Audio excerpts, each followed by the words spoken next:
The hand belongs to an old friend of Langdon's who's been kidnapped by the villain Moloch, a man named Peter Solomon. Solomon runs the Smithsonian Institution, but he's also a 33rd degree Freemason of the Scottish Rite. This is the headquarters of the Scottish Rite Freemasons in Washington, D.C. They call it the House of the Temple, and it's where we talked with Dan Brown, who wove the secrets of the Masons into the taut rope of his story. One character is being elevated to the 33rd degree of the Scottish Rite. It's a rather intense ritual. He drinks wine, which is to represent blood, out of a skull.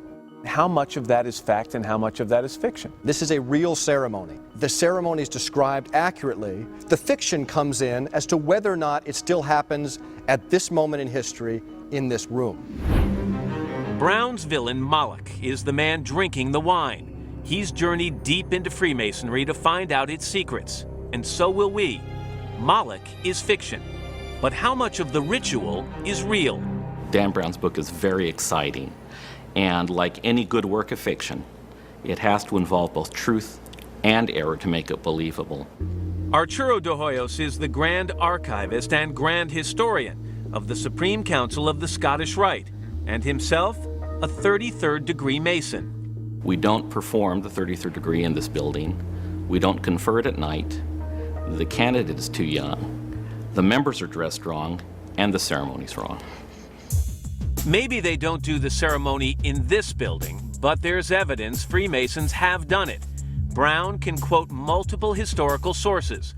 What's the truth? To find out, we have to delve into the distant past. Masonry, in many respects, is a historic mystery.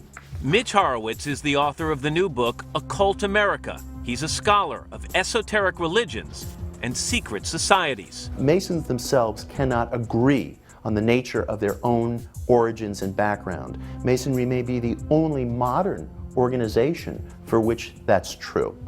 The origins of the Freemasons are shrouded in mystery. Art de Hoyos outlines the simplest theory. Freemasonry developed primarily in medieval Scotland and England with the stonemasons guilds and societies. In other words, the first Masons were literally that, stonecutters, the men who built the great cathedrals of Europe and who wanted to guard their trade secrets. They developed a system of secret signs and secret passwords. De Hoyos says the tradesmen also started another system associated with Freemasonry, the so-called 3 degrees. Apprentice, Fellow of the Craft, and Master Mason, still used in Freemasonry today. So is the symbol of a square and compass, Mason's tools, with the letter G, signifying both geometry and God. At meetings, Masons wear elaborately decorated aprons, symbolic representations of the ones worn by working stonemasons. But some say there's much more to Freemasonry, a deeper, older, more mystical side. Freemasonry has been a vessel, a channel for some very ancient ideas. In fact, some Masons say the group originated in the Holy Land, in biblical times, with the builders of Solomon's Temple. Many Masonic symbols are even older than that. The all-seeing eye, the pyramid, the obelisk.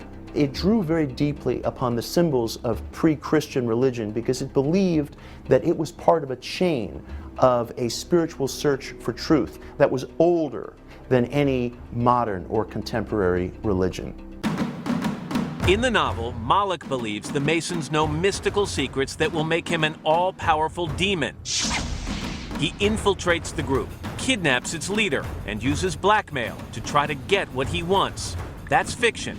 But in fact, their free thinking about religion once caused the Vatican to denounce the Masons as satanic. And in the 1800s, Masons in upstate New York were accused of murdering a man named William Morgan, who threatened to expose their secret rituals. Today, the web is full of anti-Masonic material. I frequently run into people who have heard of a couple of things about Freemasonry and no more. We killed William Morgan and we worship the devil, and that's about all they've heard of us.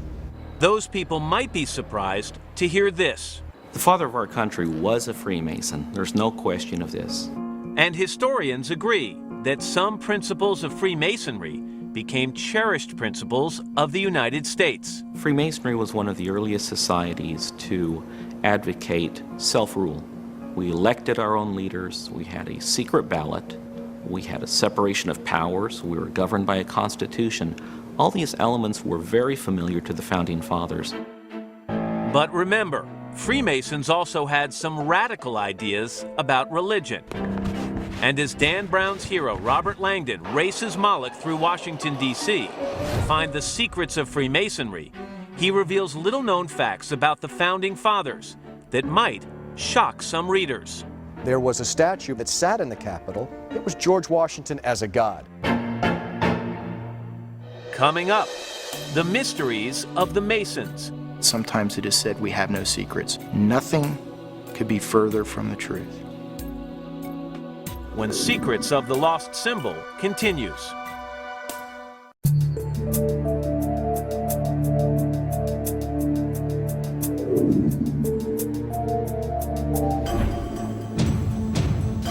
Hidden away on the lower level of the Masonic House of the Temple in Washington, D.C., there's a remarkable painting not many people have seen. George Washington, the first president of the United States, wears the decorated apron of Freemasonry. Nearby are the square and the compass, traditional symbols of Freemasonry. The painting is described in Dan Brown's best-selling novel, The Lost Symbol. It's a cornerstone laying ritual, and essentially a date is chosen that is auspicious from an astrological standpoint. And there will be certain blessings that are given when this cornerstone is laid. And the idea is that whatever's to take place in that building will have a solid and auspicious beginning. And what building is George Washington, Freemason, laying the cornerstone for? The United States Capitol. And it's not just the Capitol. Those ceremonies, those rituals were used in the building of the Washington Monument and the White House. They were, as well as many, many other buildings. The lore of Freemasonry marks Washington in other hidden ways as well. Consider, for example, the number 33, cherished by the Masons. 33 is a very important number in ancient mysticism. There's a reason that Jesus Christ was said to be 33. There is a reason that there are 33 vertebrae in our spine, and that much of Freemasonry has to do with the concept of the body as a temple. 33 repeats throughout the Masonic House of the Temple. There are 33 columns or pillars, Sure. each one 33 feet tall. Yes. And the same number is built into one of D.C.'s most famous sites. Is it coincidence that the cap on the Washington Monument There is no such thing as weighs- coincidence when you're dealing with the number 33. weighs exactly? 3,300 pounds. Yeah. 3,300 pounds. That's right, the capstone matches that mystical number. Brown says the Freemasons influenced the founding of America in profound ways. And what he has to say may change what you think about how this country came to be. If you have a group of men who are Masons and simultaneously founding fathers, and part of their Masonic ideal is that all men are equal, of course that will be an underlying theme in the founding of a country. Another important aspect of Freemasonry is this idea of freedom of religion. We talked about these books on the altar. It's inclusive, it's not exclusive. Exactly. That couldn't have said it better. Freemasons assumed members believed in a supreme being, but that's as far as it went. Religious freedom was built into Freemasonry, and many scholars say the Freemasons built it into